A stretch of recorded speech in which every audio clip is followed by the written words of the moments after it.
Like everyone, in conversation with Tibetan Youth and Reading 14th episode, we have Setin Tezila here, and she is our guest speaker. Like Setin Tezila. Thank you so much for having me here. Now, let me talk a brief account of her life, her journey of her legacies, achievements that she has been through. And as far as her academic qualification is concerned, she did her MBA, Master Business Administration, right? MBA. She did international business, and after that, with a decade of lot rich experiences in the corporate sector, she intended and she envisioned to become, and she has become a entrepreneur right now, and she has been following up with the two field of business. There is one one is the travel business, and other one is the life and business coaching. And her vision and ambition is for the targeted impacting people's life by impacting them by becoming a marketer, junior market destination marketer, and also by becoming a transformation growth coach. And the very important thing is that now we are going to discuss about the book, right? She is also a writer and who is intended to become a writer, and she's on the way to accomplishing and writing a book, and which is intended for the entrepreneurs and business, those who are interested in business and who want to accomplish a business, start and succeed with their business. So let us welcome Setin Tenzila, and I would like to ask, my first question goes like this. As far as you're concerned, why do you think learning in general and especially reading is very much crucial to the younger generations like us and people in general? Why do you think reading is so essential and crucial?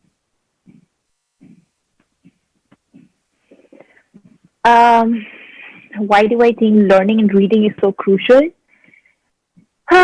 Well, I think we're, how do I start with this? You put me in a spot. Hold on, let me just think. So I generally feel that we all have dreams. We all have certain kind of dreams, and we have ambition. Doesn't matter whether it's a big ambition or a small ambition, but we all have our wishes. So I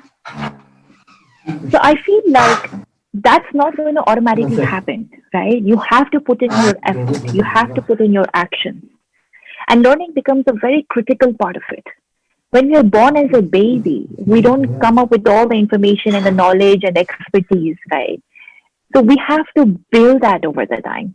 And all the successful people that you see in this world, and if you see their background history and you try to dig their biographies or anything like that, all of them have learned and studied a lot of different things in different ways.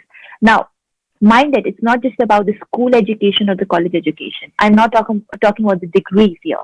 I'm talking about understanding the real facts of life, understanding, different skill sets, which you can get it from anywhere today. We're living in this modern era where we have books, of course, or we have ebooks, we have videos and YouTubes and programs and things like that. And I think learning is extremely crucial because if you want to grow in life, the question that anybody should ask themselves is, do you want to grow in life? Do you have a certain vision that you want to get to? And if you do, it will come with a lot of learning, because till the time you don't learn first, you can't give it to anyone else. I think that's why learning is important. Yeah. Then follow with the other question. Why reading is crucial for us, like youngsters, Tibetan youngsters, in a particular specific. Yeah.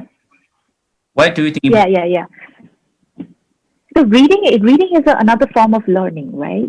So the reason why we have books and everything, like I love the smell of the books by itself. I come from an era where there was no internet. Okay, now you must be guessing my age. So I come from an era where we only had books at that point of time. We didn't have Kindle, we didn't have internet, we didn't have any of those facilities, right? So for me, it was my love for book reading started very early in my life, right from the school days. I used to go to libraries and I used to read, books like Nancy Drews. I was very excited about fiction books and with suspense thrillers. So these were my tastes at that point of time.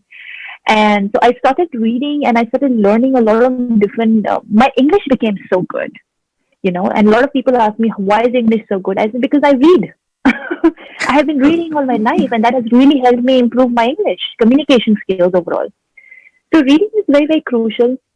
But today, I think nowadays, because we have so much of platform of, you have internet, you have YouTube. So I now I do everything. Like now it's not just for reading for me, but I started with reading a lot, and I still continue to do reading because the books, I like the touch and feel of the book. I don't have to, it doesn't strain your eyes so much like it does in your laptop or your, Kindle and stuff like that. So that's why I think reading is so important, because that's part of your learning, and you've got to learn, you've got to grow. So I hope I'm answering it. Yeah. You're going good. Absolutely. So in the past, Okay. past life, in the past, several years way back, you have read so many books, right? So what are those books that have impacted you in your life? Yeah. So there have been lots of books, like I said. So my taste was always into variety. I was a voracious reader, and I think I became a voracious reader even more when I was trying to get into doing my MBA entrance exam. So when you have, when you have to apply for MBA, you have to go through a certain entrance exam, and you have an English test that you have to give. So that English test needed you to be a fast reader because the time is so limited, right? And you have to attempt a lot of different comprehension questions and stuff like that. So when I had to really, in 1 year's time, I think I read left, right, center, million books back then. I don't even remember what I read. But my whole objective, honestly, back then was not just to read a book, but was to do fast reading. So I was trying to train my mind to do fast reading. So my love for books grew more there back then as well. But I do want to share some of the key books that has really, really impacted my life at a very, very deep level. The first book that I want to talk about is there are two books by Robert T. Kiyosaki, which is Rich Dad Poor Dad and The Cash Flow Quadrant. And this book I read 3 years ago, and it has been an eye opener for me since then. Because before that, I never used to read mindset books. I was always into fiction and motivation, and you know what I mean, right? I was into Dan Brown and Sidney Sheldon and all of those kind of books and everything. So this was a mindset book that I started reading, and which opened my eyes, because like I said, I was always a very ambitious person, and I wanted to do well, and I want to earn a lot of money, which I still want to. And I think most of us want that, right? We want to have a nice lifestyle. We want to give everything to our loved ones. So Rich Dad Poor Dad actually made me realize where I'm going wrong in my life.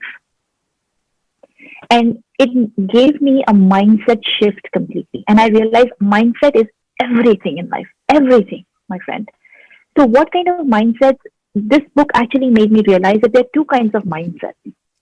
One is a mindset of a ultra rich person, like Bill Gates or Steve Jobs or all Tata, Ambanis, whatever, those kind of ultra rich people. And one is a mindset of average people like us today, people who are unemployed, going in a corporate job, doing 9 to 5, everything like that. And I realized the reason why we do 9 to 5 and the reason why they're ultra rich, the thought process is totally different. It's completely different. It's north and south poles apart. And I come from this quadrant wherein I am an employee and I want to, I do 9 to 5 and all of that.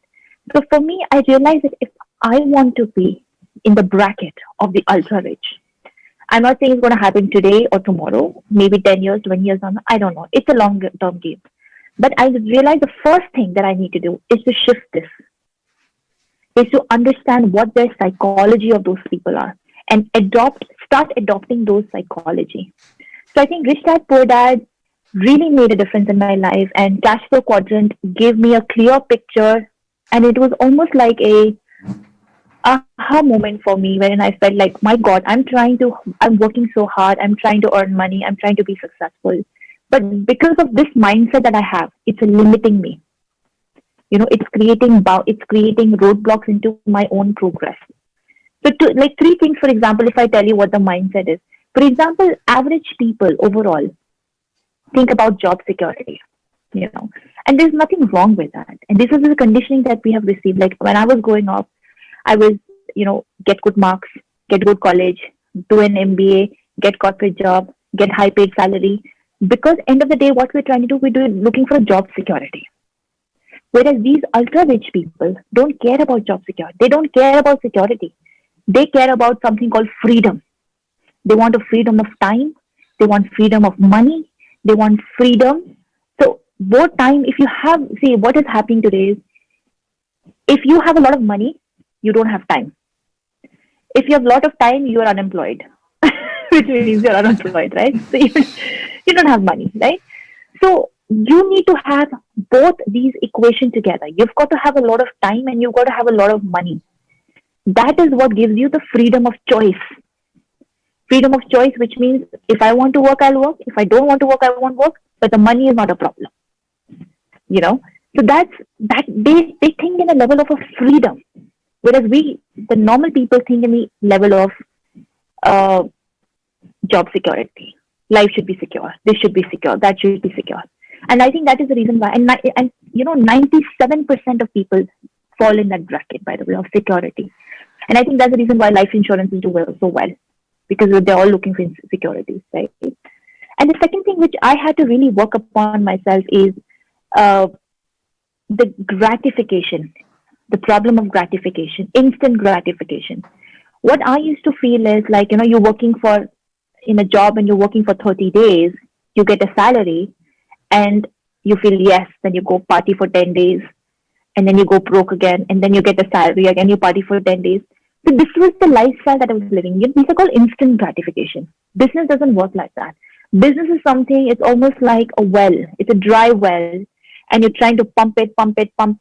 You might pump it for 6 months, 1 year, 5 years, 10 years, we don't know. And one day when the water comes, it flows like a waterfall, right? So it's about delayed gratification. And I think one of the very strong examples that I can think of right now is, have you been to Gurgaon?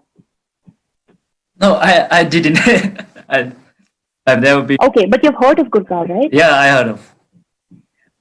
So Gurgaon earlier was nothing. Like 10 years ago, 15 years ago, Gurgaon was nothing. It was like, in Hindi, they say, Banjar Zameen, Khandar, It was this land, barren land, which had no, no crops, there was no cultivation of crops, anything. It was just barren land.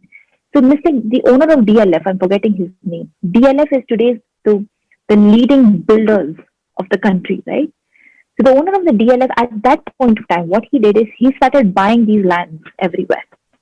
And he got them very cheap because they were unfertilized lands, right? He started buying them and he kept it for nothing. He just kept it for years and years and years. And initially people said, are you crazy? Are you nuts? Why are you buying these kind of lands? Isme to kheti bhi nahi hota, there are no crops, there's nothing, because back then people used to think like that. Land means kheti, land means cultivation. So that time he said, doesn't matter, let's see what we're going to do. I know what we're going to do. And today, if you see, I think 70% of buildings in Gurgaon today is owned by DLF. He's all owned by DLF. And, there's this place called, very, very happening place called DLF Hub, DLF Cyber City Hub.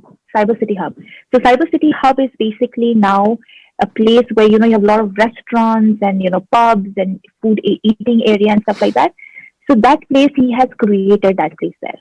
And what people are saying, what the research has said, that man, he bought that land, okay, whatever amount he paid that land, he recovers the same amount every month only from the parking area of his land.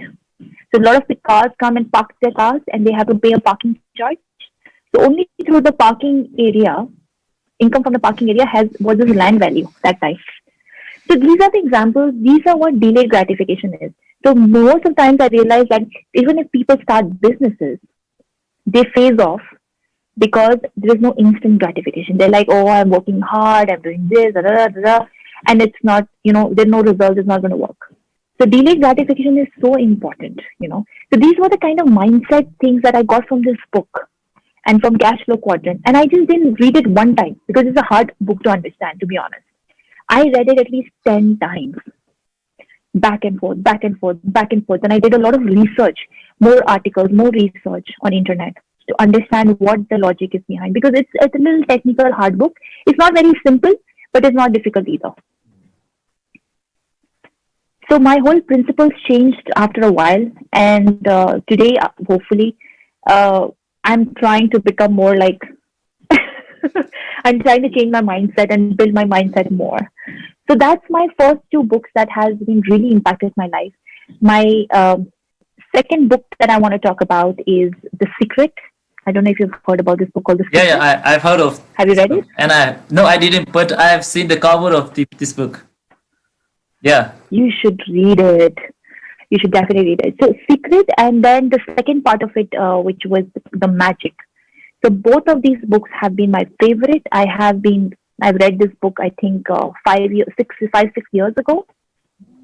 And I've reread it multiple times, and I've practiced it multiple times. The Secret is nothing but, we're all made of energies, right? You have certain energy, I have certain energy.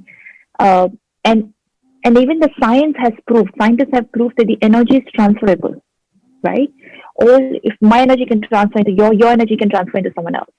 So Secret is nothing but it's basically the mental energies that we have. Because energy comes from here, right? Whatever your thoughts, your mind, your thoughts and everything. So there is a way to transmit your thoughts into the universe. And you can attract the results back. They call it the law of attraction, the universal law of attraction. And when I read it for the first time, I wasn't sure if that works, but I became so fascinated again. So I have this problem of getting a deep dive into things. If I see it interesting, I want to know more and more and more and learn and learn. So I started doing more research on things, and I saw so many evidences that it works. So then I thought, let me try myself, Then I picked up the second book called The Magic. And magic actually has a 21-day ritual that one must do in order to create magic in their own life. And I think the biggest magic that happened, and so many things changed in my life after that. And one of the biggest magic was entrepreneurship again for me. Because I think 5 years ago, I was wanting to become an entrepreneur. I was afraid of becoming an entrepreneur. I didn't know how to go about it, what to do, what not to do. I was very, very scared. That's why I was not taking the plunge. But I had that deep desire inside me to get into entrepreneurship. So what happened is I wrote it down on a piece of paper. I made a couple of wishes on a piece of paper, and I just folded it and I kept it in my purse for many years. And exactly after 2 years, almost 2 years or something, like I said, a miracle happened to me while I was in a corporate job. When I was frustrated in a corporate job, I was very unhappy. A miracle happened to me that an American client of mine, old client of mine, reached out to me to see if, and she wanted me to work for her directly. And trust me, in the field that I'm working, that almost never happens. That almost never happens. Like, it's a big deal to have that. And my client not just reached out to me, she was the one to convince me that I can do it. When she reached out to me, I was so underconfident at that point of time. I was very, very scared. I kept refusing her. Imagine, I kept declining her offer. I said, no, I can't do this. No, I can't do this. No, I can't do this. She was the one who said, no, you can do this. You can do this. You can do this. She was the one to motivate me, inspire me, everything else. And I'm like, who does that today, And then that was for me a miracle, not more than that. And I'd totally forgotten about it. Then following next year, I was just cleaning my wallet. Okay. I was just taking all the papers from my wallet, and that paper just popped up. And I'd forgotten about that paper completely. And I just opened that piece of paper, and I saw I'd actually written two things. That I want to start my own business, and I want my first client to be an American client. and both of them had happened already. So it's crazy how universe really works in mysterious ways at times. But I'm not saying that you just wish to the universe and not do anything about it. Many times you have to put your own actions and your own efforts, right? But I still love, I love to believe in the magic. So these two books are very, very close to my heart, The Secret and The Magic. If you haven't read it, I would really recommend you to read it.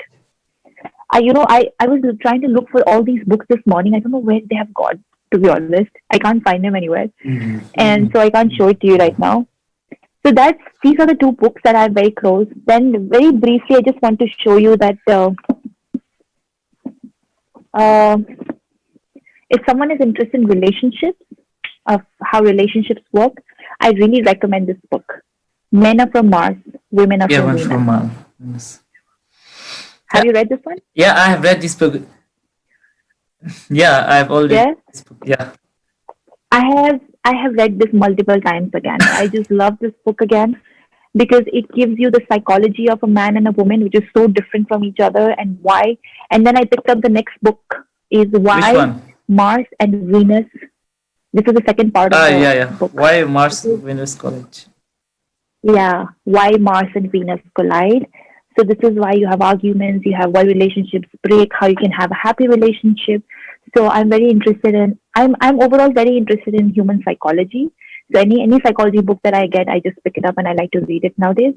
So this has been really beneficial to understand the psychology of a man and woman. And sometimes, relationships are hard because you don't understand the other person, right? And you think the other person is just like you, and whatever you do, you expect the other person to do, so which is not true. So you've got to understand the psychic. And the last thing that I want to show is, this is the recently that I finished book. This is by Marie Folio. Sorry, I'm saying Maria. Marie Folio. The book is called Everything is Figure-Outable. Everything is Figure-Outable. I really like her. She's a coach. She's an international coach, very, very popular coach. I like her because her story, her background story and my story is very similar. Very, very similar. Everything, like, I feel like I'm her, at times.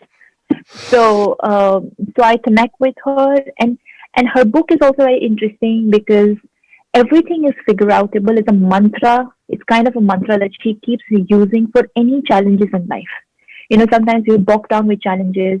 We feel like we get so upset, like, oh, this didn't work out, and we're angry and we're upset and things like that. But there is a solution to it. We forget that there is a solution to it. And I think 99% of problems have a solution today, right?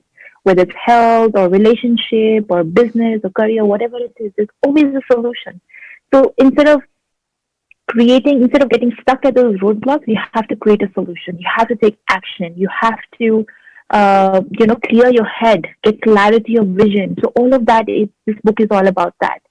So this is a really nice read, very easy read. She has some tools and techniques that you can use in order to upgrade yourself, your own mindset, get clarity, a lot of fears, how to deal with fears. I personally had a lot of fears, like fear of failure, massive, massive, massive fear of failure, because I wanted to prove myself all the time to my dad. My dad had very high expectations. So how to get over these fear of failures and fear of rejection? People will come and say, you're not good enough, you're not this, you're not that. There are a lot of people like that. How to deal with those kind of emotions? A lot of emotions like, I'm not good enough. A lot of people, like you said, I wanted to be a motivational speaker, but I think I don't have X, Y, Z. I don't have A, B, C, right? That's nothing but a fear talking to you. It's not a fact. It's not the truth, right? How to overcome over all of these things. So this book is about that. And she has shared a lot of different stories of people. So it's pretty good. So overall, I think this is what I want to highlight. I have a lot of books, to be honest, but I think these are the books that have really made a difference in my life, that I have read over and over and over again. And I will continue to read for the rest of my life, I think. You have talked a lot. So my final question is what is your final message and advices to the Tibetan youngsters, particularly about the reading, when it comes to reading?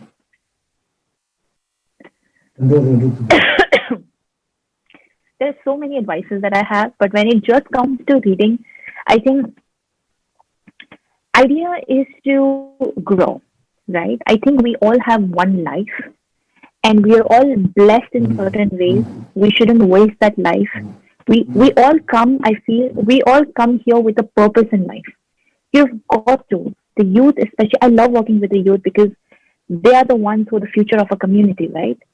And um, and getting clarity of a vision is very, very essential in order to grow in life. So getting clarity, and you will get clarity when you read a lot of things. You know, read different texts, different books. Read, learn. Again, books is something that was coming from my time because there was no other reference to that. But today you have so many alternatives. So today I also do a lot of videos and podcasts and all of that. So idea is to learn and grow. And we have one life. We've come with a purpose. Find that purpose. You know, I was aimlessly. I was earning money. I had job security and everything, but I had no purpose. And hence I had not much. I didn't have much happiness. My happiness meant going to a party, going to a pub, having a couple of drinks, hanging out with your friends, getting hangover next day. That's not happiness. And I know a lot of youths indulge in that as well. But that is not happiness. That is just a momentary happiness. Not even happiness, a momentary fun. That's it. And next is the same thing.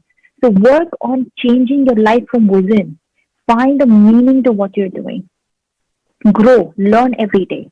And books are a fantastic way to give you that advantage. So that's what I want to say.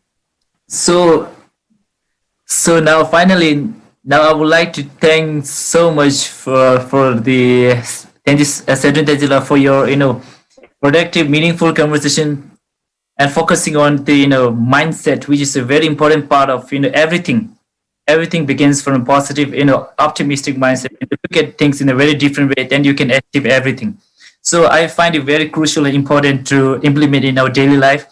And other one is you have share your experiences, life experiences about the business growth and your personal life journey, how the reading has helped you benefited in your personal business growth, and also the book recommendations that you have been through and you have recommended to the Tibetan youngster, like including me, who have to read and who have to read it and reread to deep dive within the so I can get more knowledge and information so that I can grow and others can grow and we will become good Tibetan youngsters in the near future, hopefully.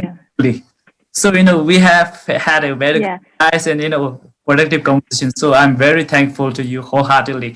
Thank you so much.